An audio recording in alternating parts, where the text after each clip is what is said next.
The match struck like a gunshot in the dim kitchen, its flare illuminating the old man's face twisted in fury as he held the check aloft, the ink stark against the crisp paper. $38 million, gone in a breath.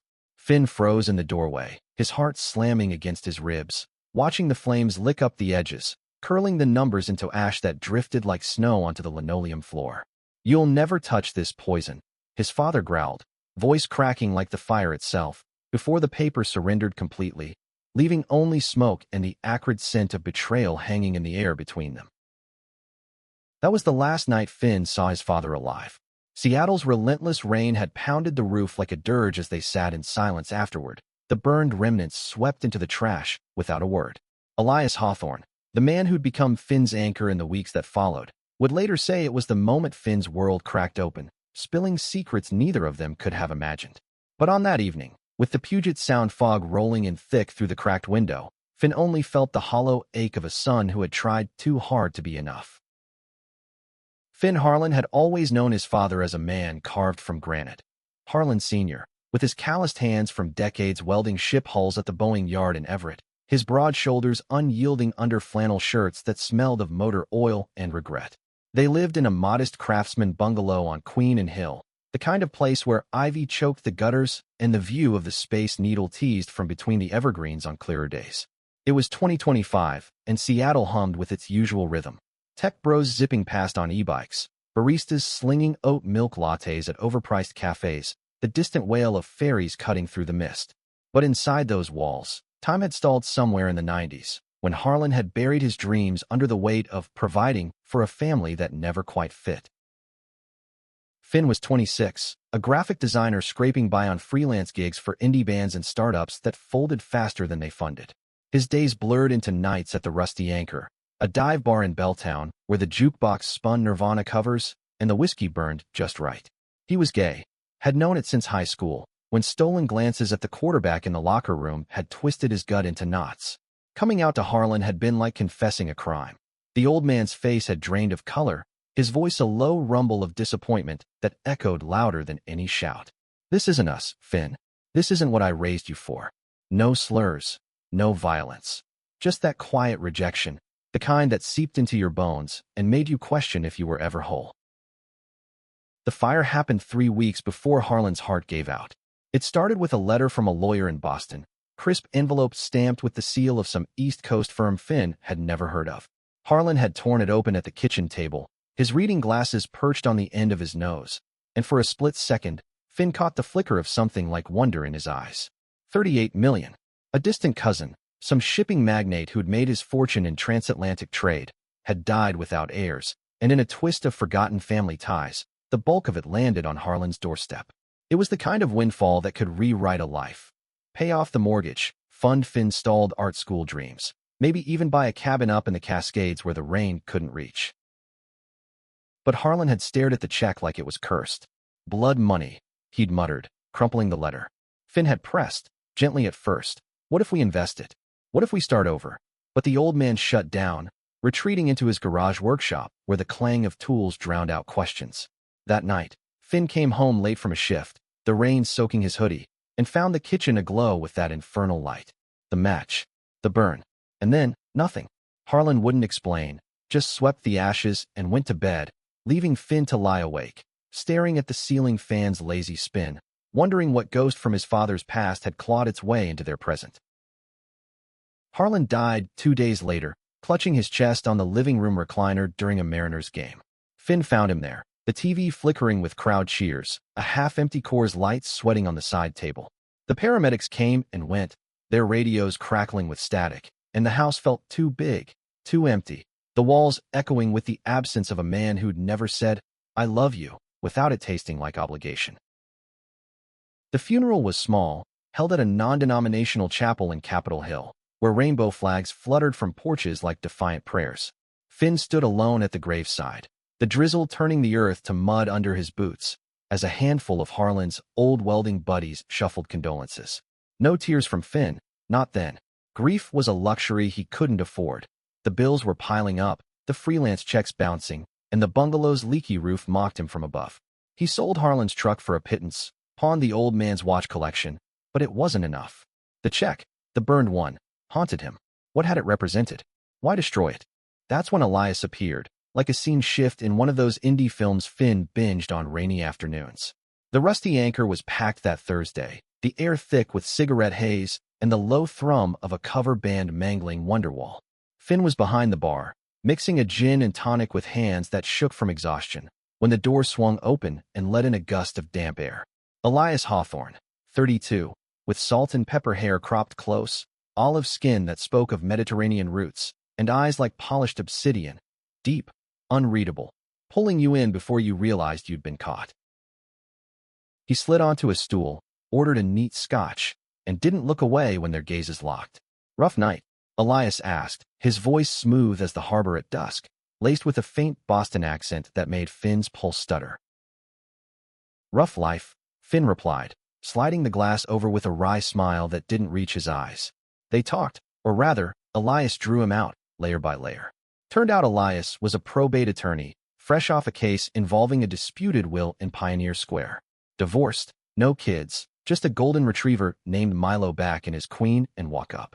And gay, unapologetically so, with a tattoo of the equality flag inked discreetly on his collarbone, visible when he shrugged off his wool overcoat. By closing time, the bar empty save for the hum of the cooler, Elias lingered. "Walk you home. Rain's picking up." Finn hesitated, the weight of solitude pressing down, but nodded. They stepped into the downpour, shoulders brushing under a shared umbrella Elias produced from nowhere. The streets of Belltown glistened under street lamps, puddles reflecting neon signs from faux joints and vape shops. Conversation flowed easy, Elias on the absurdities of estate law, Finn on the ghost of the burned check, the words tumbling out before he could stop them. 38 million, Finn said, kicking a pebble into the gutter. Poof, like it never existed. Dad said it was poison, but he wouldn't say why. Elias stopped under a awning, rain drumming above them. His hand found Finn's arm, warm through the damp sleeve. Sometimes people burn bridges to keep the fire from spreading to those they love. Doesn't make it hurt less. In that moment, with water beating on Elias's lashes and the city pulse thrumming around them, Finn felt seen, not as Harlan's disappointing son, but as himself, raw, unraveling, real. They parted at Finn's gate with a lingering hug, Elias's breath warm against his ear. "Call me if you need to talk estates. Or just talk." Finn didn't sleep that night. Instead, he rifled through Harlan's desk drawers for the first time since the funeral, fingers sifting through yellowed receipts and faded Polaroids.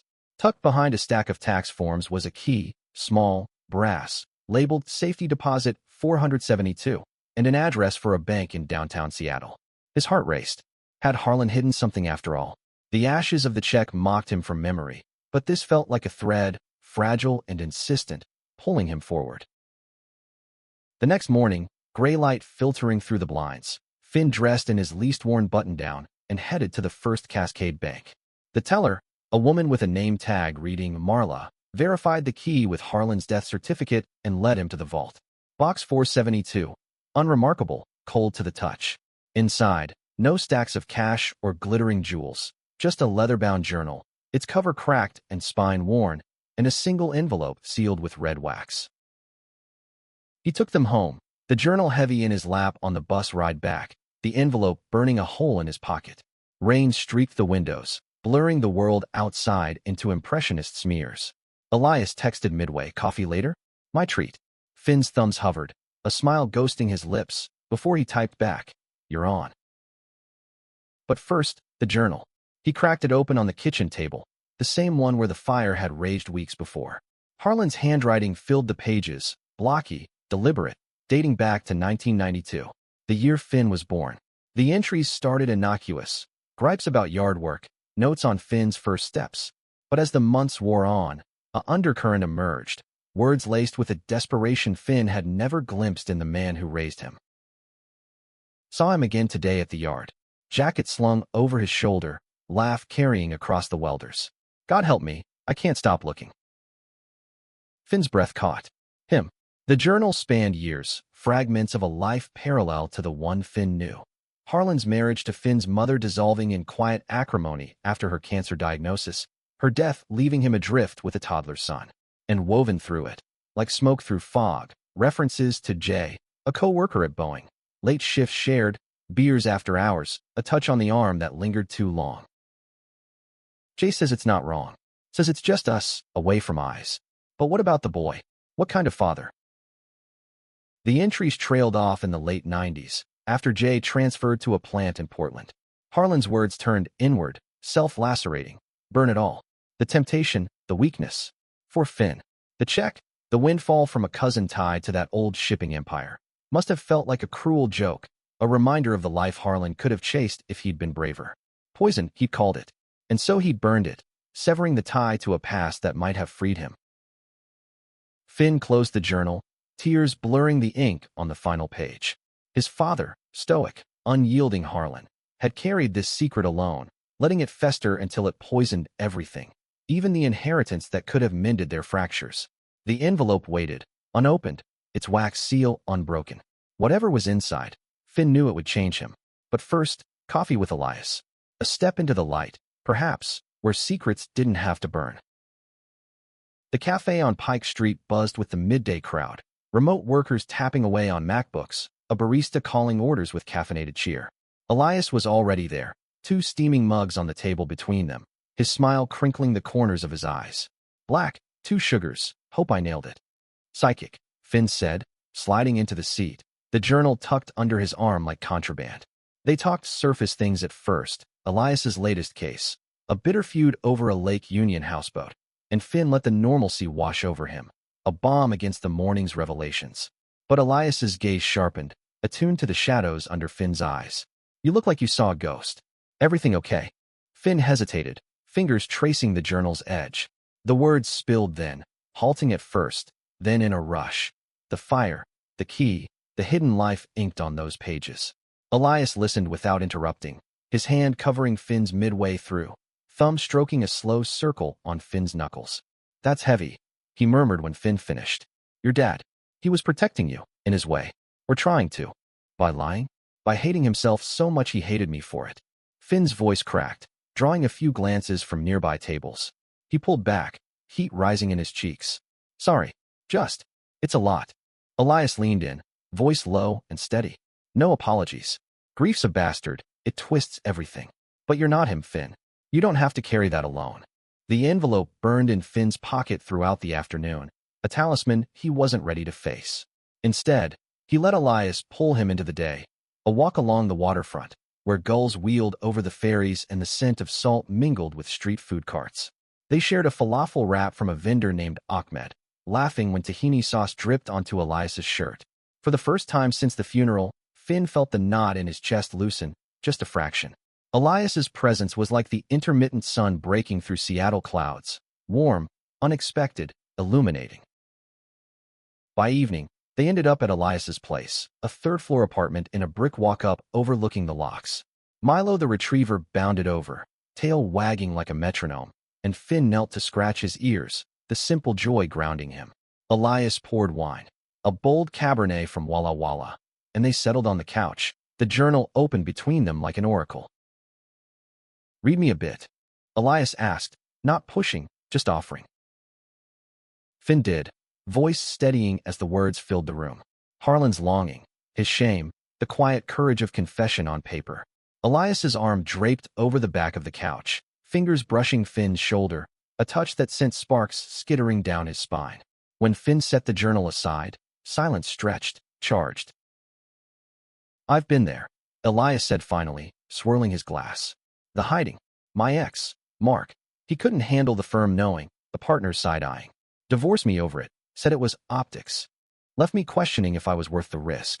Finn turned, their knees touching. And now. Elias's smile was soft, edged with heat. Now I say fuck the optics. Life's too short for burned checks and unspoken truths. The kiss happened then, inevitable as the tide. Elias's hand cupping Finn's jaw, lips meeting with a hunger tempered by tenderness. Finn tasted wine and salt, felt the world tilt as Elias pulled him closer, bodies aligning like puzzle pieces long separated. They moved to the bedroom in a tangle of limbs and whispered names, the rain pattering against the window like applause. It was messy, real, Finn's hands mapping the planes of Elias's back, Elias's breath hitching against Finn's neck. No grand declarations, just the raw unraveling of need. two men finding solace in the press of skin. Afterward, tangled in sheets that smelled of cedar and clean laundry, Finn traced the tattoo on Elias's collarbone. "What if the envelope changes everything?" he murmured, the words heavy in the dark. Elias pressed a kiss to his temple.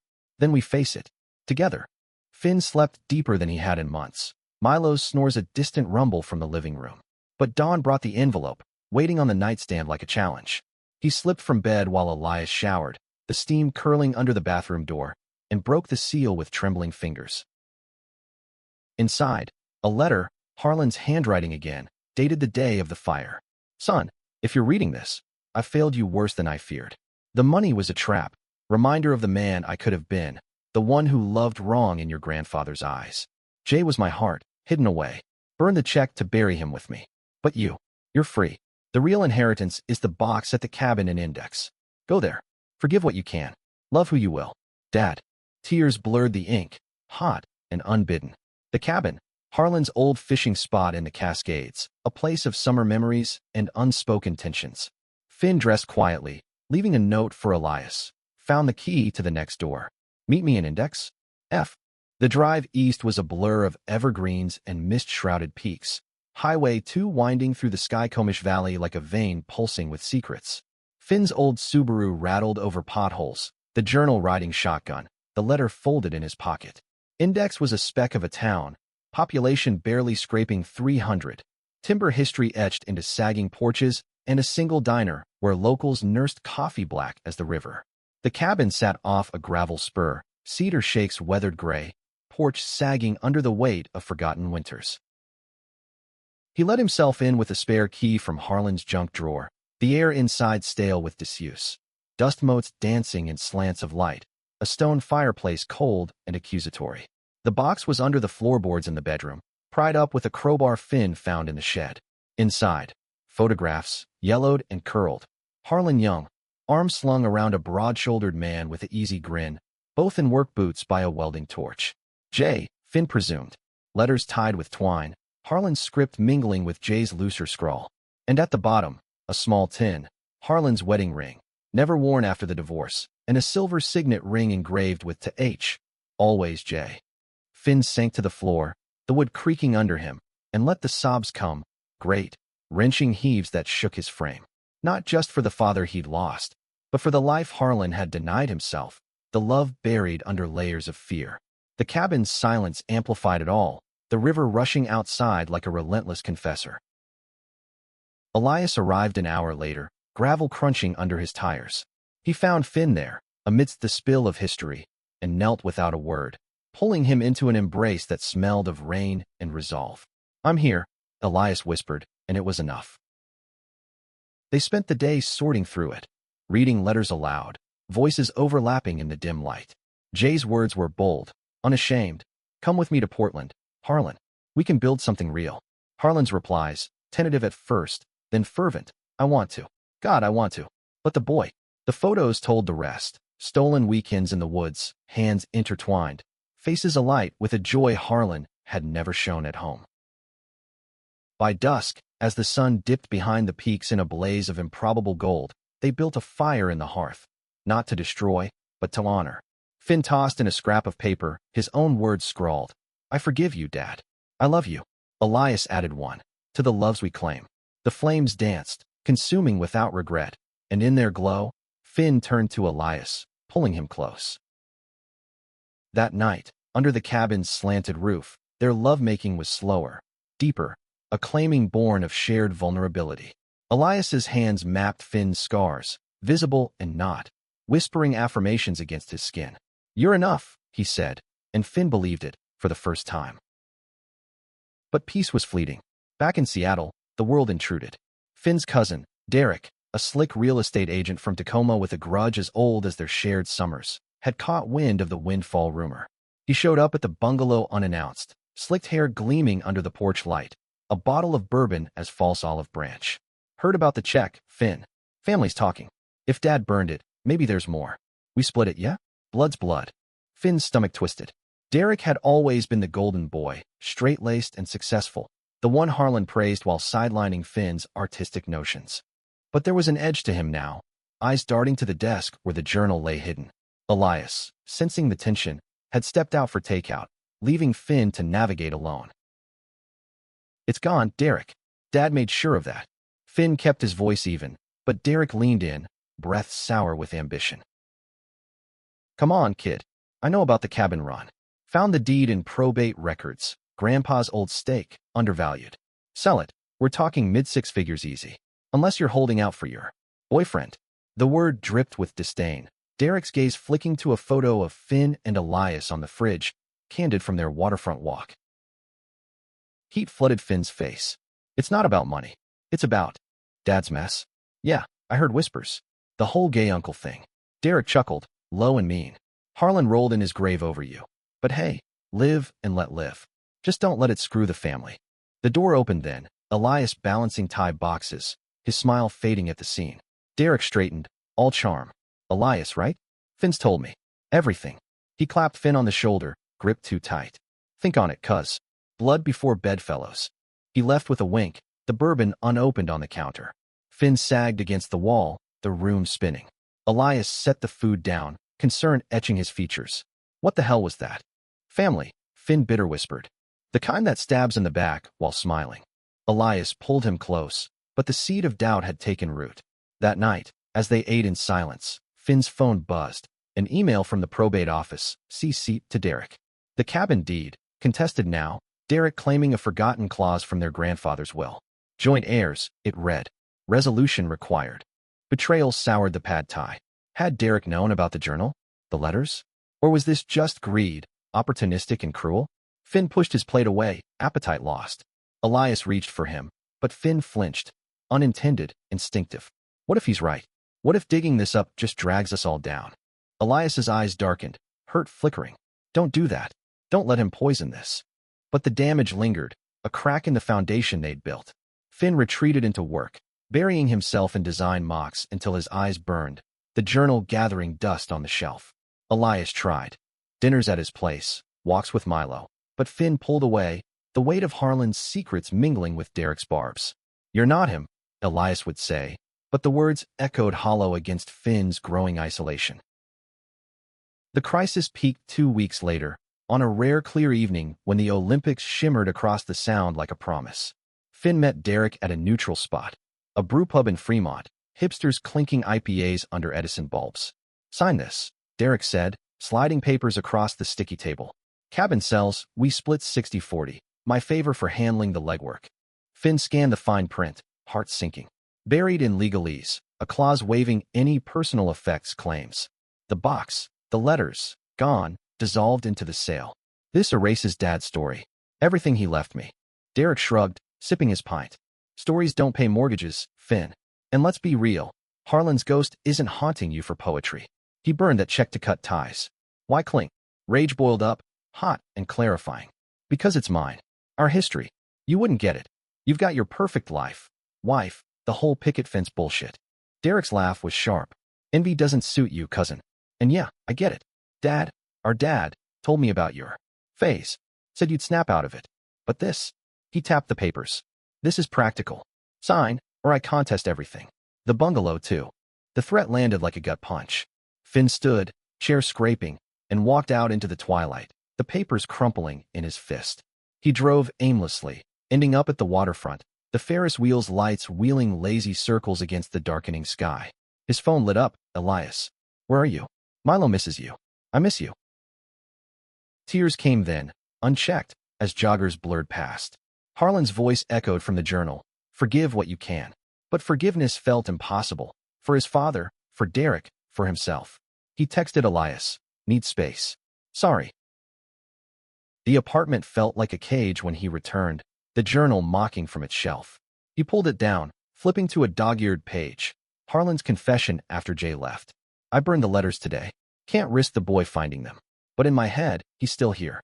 Love doesn't vanish, it just waits." Finn wept until exhaustion claimed him, curled on the couch, the city lights flickering like distant fires. Elias didn't push, but he didn't vanish either. A week of radio silence stretched, broken by a knock at dawn. Milo on the porch, leash in Elias's hand, a thermos of coffee steaming beside. "Walk," Elias asked. No accusations, just quiet hope. They hiked Discovery Park that morning, trails winding through madrona groves where the sound crashed below. Milo bounded ahead, chasing squirrels, while Finn and Elias fell into step, the rhythm familiar yet fragile. I pushed you away, Finn started, voice rough from disuse. Derek, he made it feel like loving you is just another complication. Like Dad saw it that way too. Elias stopped, turning Finn to face him, hands gentle on his arms. Your dad loved you enough to hide his truth, for you. And me? I'm not a complication. I'm all in, Finn. But I can't chase shadows. The words pierced, true and necessary. Finn nodded, throat tight. The cabin. Derek wants to sell, bury it all. But it's the last piece of Harlan I have. The real inheritance, not money, but him. Elias's smile was small, fierce. Then fight for it. I'll help. Probate's my wheelhouse. They spent the afternoon at Elias's office, a sunlit loft in Pioneer Square stacked with law tomes and dog-eared case files. Elias pored over the will, Milo snoring at his feet, while Finn paced, the letter from Harlan clutched like a shield. By sunset, they had a plan. Counter the contest with the journal as evidence of intent, Harlan's clear directive to Finn, the box as personal bequest. It's thin, Elias admitted, rubbing his temples. But emotional weight sways judges. And Derek? He's bluffing, his claims weaker than watery beer. Hope flickered, tentative. That night, over takeout ramen in the loft, Finn opened up fully. The terror of inheriting Harlan's silence, the fear that his own love with Elias would echo those burned pages. Elias listened, then drew him onto the rug by the window, the city sprawling below like a map of possibilities. We're not them, he said, fingers threading through Finn's hair. We get to write our own ending. Their reconnection was fierce, unhurried, bodies entwined in the lamplight, breaths sinking like waves on the sound. Finn arched under Elias's touch, whispering his name like a vow, the past dissolving in the heat of now. The hearing came fast, a crisp October morning in a courthouse overlooking Elliott Bay, the air crisp with salt and fallen leaves. Derek arrived in a tailored suit, his lawyer a shark from Tacoma with a briefcase full of bluster. Finn sat beside Elias, the journal and letters in a neat folder, his hands steady for the first time in weeks. Milo waited outside with a sitter, a golden blur of loyalty. The judge, a no-nonsense woman named Rivera with silver streaks in her bun, scanned the filings. Mr. Harlan's will is ambiguous on the index property, she noted, peering over her glasses. But the personal effects clause. Care to elaborate, Mr. Hawthorne? Elias rose, voice resonant in the paneled room. Your Honor, the box referenced isn't monetary. It's a collection of private correspondence, photographs, artifacts of my client's father's life. Harlan Sr. intended them as guidance, a bridge to understanding. Destroying them erases that intent. Derek's lawyer countered, droning about familial equity and practical valuation, but his eyes darted when Elias presented the journal, reading aloud a sanitized excerpt, Harlan's bequest, raw and redemptive. Finn watched Derek shift, discomfort cracking his facade. Blood before bedfellows, he'd sneered. But here, in the stark light of truth, it rang false. Rivera adjourned for deliberation, reconvening after lunch with her ruling. Cabin to Finn, uncontested, with a nominal settlement to Derek for administrative closure. Family disputes thrive on silence, she said, voice carrying weight. This court honors the spoken and the written word. Outside, under a sky-threatening rain, Derek cornered Finn by the fountain. You win this round, but don't think. It's over, Derek. Finn's voice was calm, final. Take your 40 and go build your fence. I've got my own to mend. Derek huffed, turning away, but paused. Harlan. He mentioned Jay once, drunk at a barbecue. Said it was a mistake. Guess it wasn't. No, Finn said softly. It wasn't. Elias waited by the car, Milo leaping into Finn's arms. The drive back was quiet, charged with victory's afterglow. They stopped at the cabin that weekend, not to claim, but to release. A small fire pit out back, where Finn burned the deed copies, the flames licking free. Elias added sage from a market bundle, the smoke curling skyward like prayers. Healing came in layers, like Seattle's seasons, rain giving way to tentative sun. Finn framed a photo from the box. Harlan and Jay, young and unburdened, hanging it beside his drafting table. Freelance gigs turned steady, a local gallery scouting his designs for a queer art collective exhibit. Elias's practice boomed, but evenings were theirs. Cooking paella in the bungalow kitchen, Milo's head in Finn's lap, the Space Needle winking through the window. One night, months later, as snow dusted the evergreens, a rarity in Seattle, Finn pulled the journal from its shelf, the pages soft from handling. "Read to me," Elias asked, wineglass in hand. Finn did, voice weaving Harlan's words into the firelit room. When he finished, Elias set his glass down, drawing Finn close. "He'd be proud, you know, of this. Of us. Of you. The man who didn't burn the bridge." They made love by the hearth, slow and sacred, bodies a testament to claimed spaces. Afterward, wrapped in a quilt Harlan had favored, Finn traced Elias's jaw. "The real inheritance," he murmured. "It was always love. Waiting." Elias smiled, kissing his knuckles. "And we found it." The city slept beyond the pains, but in that bungalow, history didn't weigh. It lifted. Finn Harlan, son of a man who'd burned millions to bury regret, had unearthed something priceless. Forgiveness, for Harlan, for himself. And in Elias's arms, a future unscarred by silence, where love wasn't hidden, but home.